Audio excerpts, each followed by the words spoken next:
Imagine for a moment, you are stuck in a terrible traffic jam. You are late for an important meeting. Your heart is pounding. Hundreds of negative thoughts race through your mind. What will they think of me? I ruined everything. Why does this always happen to me? A familiar feeling? Now imagine a different scene. The same person in the same traffic jam, but he is completely calm. He is listening to music or an audiobook. He understands that shouting and nerves won't move the cars ahead by a single centimeter. He has accepted the situation and is using this time for himself. What's the difference between these two people? The second person, consciously or not, acts like a Stoic. Hello. Today we will talk not just about ancient philosophy. We will talk about a practical tool for living in our chaotic 21st century. Stoicism is not about suppressing emotions and turning into a soulless stone. It's about finding inner strength, clarity of mind, and peace of mind regardless of external circumstances. We all make mistakes. We worry, get angry, take offense, chase things that don't bring happiness. These mistakes drain our energy and poison our lives. Great Stoics, Emperor Marcus Aurelius, the playwright and advisor to Nero, Seneca, the former slave who became a great teacher, Epictetus, saw these mental traps more than 2,000 years ago, and they left us detailed instructions on how to avoid them. In this video, we will analyze 6 main mistakes that modern people make every day, and which a true Stoic would never commit. Get ready. This will not just be theory. This will be a practical guide to strengthening your mind. Mistake number 1. Worrying about what is beyond our control. This is perhaps the most fundamental and most common mistake. We spend an enormous amount of mental and emotional energy worrying about things we cannot influence. Think, you worry about what colleagues will think of you. You get angry at the weather that ruined your weekend plans. You despair over global economic news. You lie awake at night because your loved one made a choice you disagree with. You refresh the interview results page every 5 minutes, even though the decision has already been made and nothing depends on you.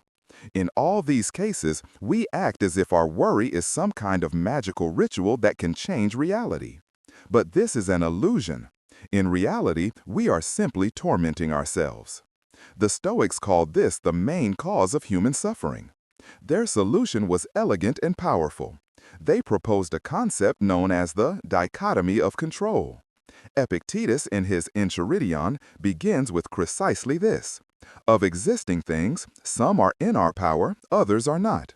In our power are opinion, pursuit, desire, aversion, and, in a word, whatever are our own actions.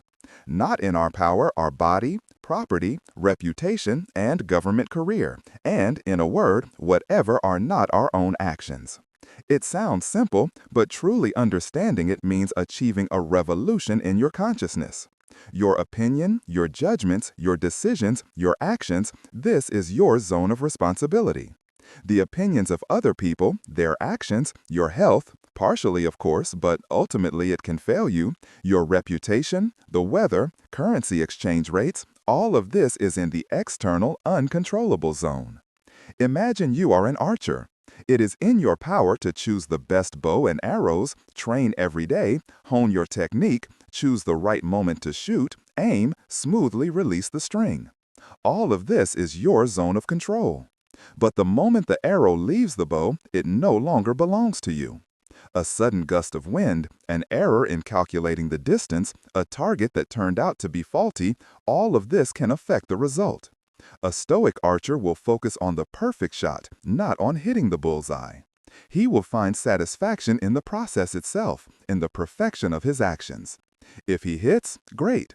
If he misses due to a gust of wind, he will accept it without anger or despair, because he did everything in his power. Marcus Aurelius, while ruling a vast empire, constantly reminded himself of this in his meditations. If you are distressed by anything external, the pain is not due to the thing itself, but to your estimate of it, and this you have the power to revoke at any moment. How to apply this today? The next time you catch yourself worrying, ask yourself a simple question. Is what I'm worrying about in my power or not? If the answer is no, for example, it's a past event or someone else's decision, tell yourself, that's not my business. Shift your focus to what you can control, your attitude towards the situation, your next steps, your breathing, after all. This does not mean becoming passive. On the contrary, it means directing 100% of your energy to where it can truly make a difference. Mistake number 2, living in the past or future, ignoring the present. This mistake is a direct descendant of the first. Our mind is a time machine, but unfortunately, it most often carries us away either into regrets about the past or anxieties about the future. The past is a country you cannot return to. We replay awkward conversations, bad decisions, and grievances in our minds. I should have said it differently. If only I had acted otherwise. Why did he treat me that way? These thoughts are mental poison. They don't change the past, but poison the present, making us relive pain again and again. The future is a fog that has not yet cleared. We construct catastrophic scenarios. What if I fail the exam? What if I get fired? What if I get sick? We live in anticipation of the worst. As Seneca brilliantly noted, we suffer more often in imagination than in reality. We experience hundreds of tragedies that will never happen. And in these endless journeys through time, we miss the only thing we truly have, the present moment. Life happens here and now. While you regret yesterday and fear tomorrow, today's sunset, a loved one's smile, the taste of coffee, the opportunity to do something useful pass by. The Stoics were absolute champions at staying in the present. Marcus Aurelius wrote to himself like a mantra. Do not let the future disturb you. You will meet it, if you have to, with the same weapons of reason which today arm you against the present. He urged cutting off all that was superfluous, past and future, and concentrating on the current task, performing it with dignity, love, and justice. Seneca, in his Moral Letters to Lucilius, constantly speaks of the brevity of life and how foolishly we squander it. He writes, while we are postponing, life speeds by. He urged to seize and hold each day, to live as if it were the last. Not in the sense of reckless revelry, but in the sense of filling it with meaning, not postponing virtuous actions and important tasks until a hypothetical later. How do we get out of this mental time machine? The practice of mindfulness, which is talked about so much today, is essentially Stoicism in action. Try a simple exercise, right now. Feel your feet touching the floor. Feel the weight of your body in the chair. Take 3 slow, deep breaths in and out. Concentrate on the breathing process itself. You have just brought yourself back to the here and now. When you eat, taste your food. When you walk, look at the trees and the sky, not your phone screen. When you work, immerse yourself completely in the task. When you communicate with someone, listen to them. Don't think about what you'll say in response. The present is the only place where we can act, love, and life. The Stoics understood this. We, however, often forget it. Mistake number 5, ungratefulness and taking everything for granted. I don't have the right car. My apartment is too small. This boring job again. It rained on vacation. We constantly complain. Our brain is wired to focus on the negative, on what we lack. We take for granted the incredible gifts we have: health, a roof over our heads, food on the table, loved ones, the very ability to breathe and see the sun. We live as if all this will be with us forever. And only after losing something do we begin to appreciate it. Having lost health, we remembered how wonderful it was just to walk without pain.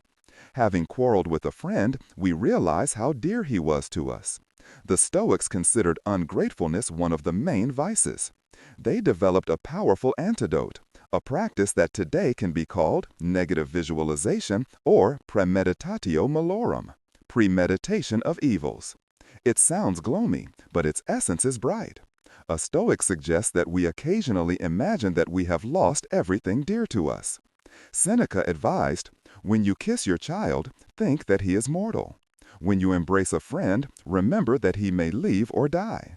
The goal of this exercise is not to fall into depression, but on the contrary, to learn to appreciate the present moment with these people much more strongly. Imagine for a moment that you lost your job. Now return to reality and think about what advantages it still has.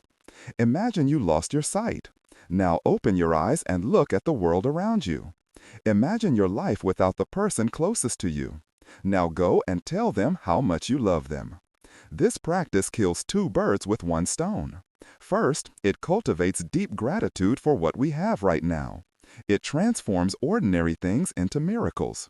Your morning coffee is not just a drink, it's a luxury inaccessible to billions. A walk in the park is not boredom, it's the gift of movement and sight. Second, it prepares us for potential losses.